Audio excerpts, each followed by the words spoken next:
ایک تو اس نے کلمہ کا لفظ استعمال کیا ہے، وہ ہوتا ہے قانون جب فارمولے کی شکل میں ہوتا ہے، اور دوسرا اس نے سنت اللہ کا لفظ استعمال کیا ہے جب فارمولہ اپلائی کیا جاتا ہے. دا لا اپلائیڈ جب ہوتا ہے تو وہ سنت کی شکل اختیار کر لیتا ہے، اس کے لیے لفظ سنت آ جاتا ہے. اسے یقین ہوتا ہے اس سائنٹسٹ کو کہ یہ فارمولہ مجھے کبھی دھوکہ نہیں دے گا، یہ یقین ہے اس کو کہ یہ فارمولہ صحیح ہے، فارمولے کی صحت پر یقین کامل ہے کہ جو اسے کبھی تھکنے نہیں دیتا، مسلسل محنت کیے چلا جاتا ہے. وہ جیسا میں مثال دیا کرتا ہوں اس کسان کی طرح جس نے بڑی محنت سے زمین تیار کی، اس میں بیج ڈالا، اب وہ ہر صبح گھر سے نکلتا ہے رسی دراتی لے کر، دن بھر اس کھیت میں محنت کرتا ہے، شام کو خالی ہاتھ واپس چلا آتا ہے، دوسری صبح اٹھ کے پھر اسی طرح سے چلا جاتا ہے. کوئی مزدور اس طرح سے اپنی اس قسم کے بظاہر بیکار، بنا کسی قسم کے مزد و معاوضہ کے، بغیر نتیجہ کے، بغیر پھل کے کسی کام کے لیے دوسرے دن تو تیار کوئی مزدور نہ ہوگا. کسی مزدور کو مزدوری پہ لگائیے، شام تک کام کرائیے، شام کو اس کو مزدوری نہ دیجیے کہ یہ مزدوری نہیں ملا کرے گی، وہ آئے گا دوسرے دن آپ کے یہاں کام کرنے کے لیے. یہ کسان کیوں روک جاتا ہے اسی طرح سے؟ ایک دن نہیں، 2 دن نہیں، مہینوں چلا جاتا ہے اسی راستے کے اوپر، صبح جاتا ہے شام آ جاتا ہے، اس لیے کہ اسے اس پہ یقین ہے کہ جو بیج ڈالا گیا ہے، ایک ایک بیج قرآن کے الفاظ میں 700 دانے بن کے ابھر کے گھر میں آئے گا.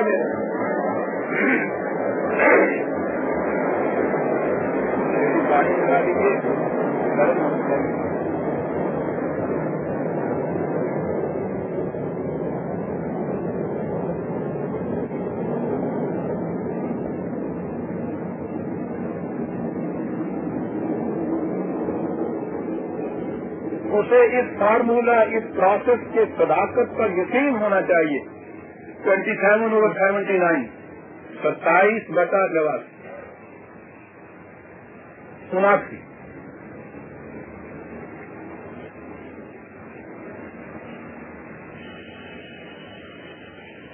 فتوکل علی اللہ، بھروسہ کرو خدا.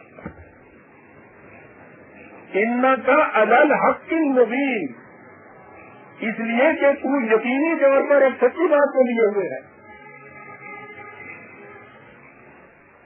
جس فارمولے پہ تو عمل کر رہا ہے وہ حق پر مبنی ہے، وہ حقیقت ہے،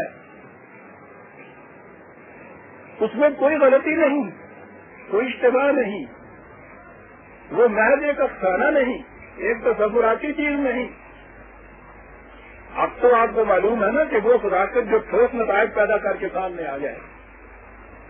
کہا کہ تو خدا پہ اس لیے بھروسہ کر کہ تو جس بات کو لے کے اٹھا ہے، تو جس پروگرام کو لے کے اٹھا ہے وہ ایک یقینی ہے. یقینی ایسا ایک تو الحقی ایک ایسی چیز ہوتی ہے جو ٹھوس طور پہ سامنے آئے، پھر مبین صاحب کہا ہے، وہ گمشن بات نہیں، کوئی راجے بنونا کرتا نہیں ہے، نہ تصوراتی چیز نہیں ہے، تخیلاتی چیز نہیں، نہ وکیلے کی بات نہیں ہے، ایک صداقت ہے، ایک حقیقت ہے جو اپنے ٹھوس نتائج سامنے لائے گی، مبین ہے صاحب اس کے ساتھ.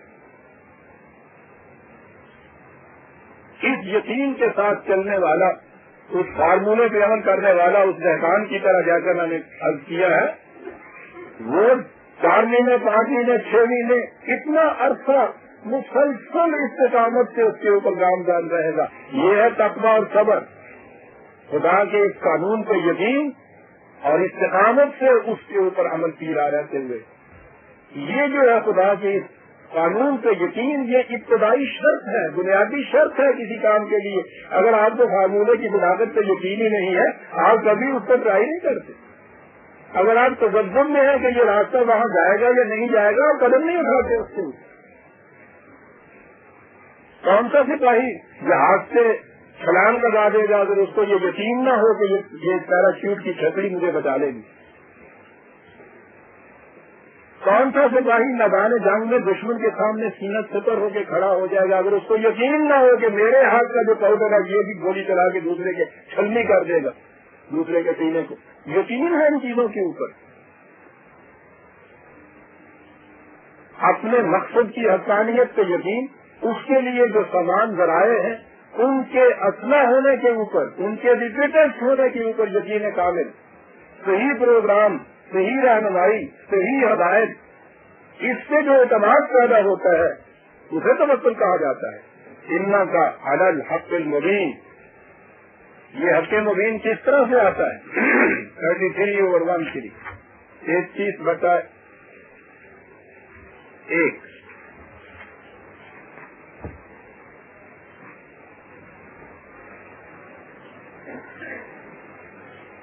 جیسا کہ میں اس کے بیشتر کئی دفعہ عرض کر چکا ہوں، کچھ تو قوانین خداوندی ہیں جو خارجی کائنات میں کار فرما ہے، انہیں ہماری آج کی ابتدا میں لاز آف نیچر کہا جاتا ہے۔ یہ جسے کہہ دیا جاتا ہے نا کہ صاحب یہ بڑی مادہ پرستی ہے، وہ ٹھیک ہے، اگلا حصہ جو ہے میں عرض کروں گا، مادہ پرستی یہی نہیں ہے کہ ان کو لاز آف نیچر کیوں کہہ دیا جاتا ہے، یہ تو صرف الفاظ کا فرق ہے۔ یہ لاز بھی اسے خدا ہی کے متعین فرمودہ ہے، نہ نیچر میں اب خود کوئی ایسی قوت ہے کہ وہ لاز بنا سکے، نہ غیر خداوندی کوئی قوت ہے جو اس قسم کے لاز بنا دے۔ لاز آف نیچر قوانین خداوندی کا نام ہے جو باہر کی دنیا کے اندر کار فرما ہے۔ یہ جو لاز ہیں ان کا علم سائنٹیفک طریقے سے حاصل کیا جا سکتا ہے۔ قصہ آدم اسی حقیقت کی تشریح ہے کہ آدمی کے اندر، انسان کے اندر یہ صلاحیت رکھ دی گئی ہے۔ علامہ آدم اخلاق اللہ کائنات کی ہر شے کے متعلق جو قوانین ہیں ان کے علم حاصل کرنے کی صلاحیت انسان کے اندر رکھ دی گئی۔ وہ انکشاف کر سکتا ہے، ڈسکور کر سکتا ہے، وہ ان قوانین کو ایجاد نہیں کرتا، انوینٹ نہیں کرتا، ان کے اوپر پڑے ہوئے پردوں کو اٹھاتا ہے صرف۔ اور جب یہ فطرت کے قوانین کا علم حاصل کرتا ہے تو فطرت مسخر ہو جاتی ہے اس کے سامنے۔ یہی ملائکہ کا سجدہ ہے جو آدم کے سامنے ہوا تھا۔ یہ خارجی کائنات کے قوانین ہیں۔ اگلا حصہ آتا ہے جہاں کفر اور ایمان ہے۔ یہاں تک کفر اور ایمان نہیں ہے، یہاں تو جو ان قوانین کی صحت پر یقین کرتا ہے وہ ان قوانین کی حد تک ایمان لا رہا ہے۔ یہاں کفر وہ ہے کہ ان قوانین کی صداقت پر ایمان نہ ہو، ان کا علم نہ رکھے، فطرت کو مسخر نہ کرے، یہ کفر ہے۔ اور اگلا حصہ کفر کا یوں شروع ہوتا ہے کہ انسانوں کی اپنی تمدنی زندگی کے اندر انسان کی اپنی ذات کے متعلق خدا نے قوانین دیے ہیں، وہ فطرت کے قوانین کی طرح عام نہیں کیے ہیں۔ وہ ہے جو وحی کے ذریعے ایک نبی کو دیے، نبی نے دوسرے انسانوں تک پہنچائے، اور آج ہمارے پاس اپنی اصلی اور منزہ شکل میں قرآن کے اندر محفوظ مکمل غیر متبدل ہے۔ یہ ہے دوسرا حصہ قوانین خداوندی کا۔ کفر اور ایمان حقیقی یہاں سے آتا ہے۔ اگر ان سے انکار کیا جاتا ہے تو یہ ہے وہ کفر جسے میں نے کہا ہے۔ مادہ پرست اسے آپ کہیے اگر یہ معنی خدا سے انکار پر کے مرادف ہے کہ جو ان قوانین خداوندی سے انکار کرتا ہے جو اس نے وحی کے ذریعے سے دیے۔ اب انسانی زندگی کے لیے ان دونوں قوانین کا اتباع نہایت ضروری ہے۔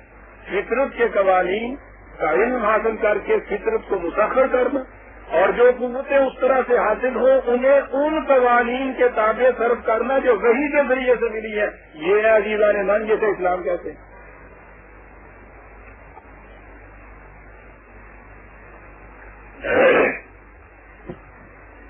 فطرت کی قوتوں کو اپنے سامنے جھکا لینا اور خود خدا کے قوانین کے سامنے جھک جانا۔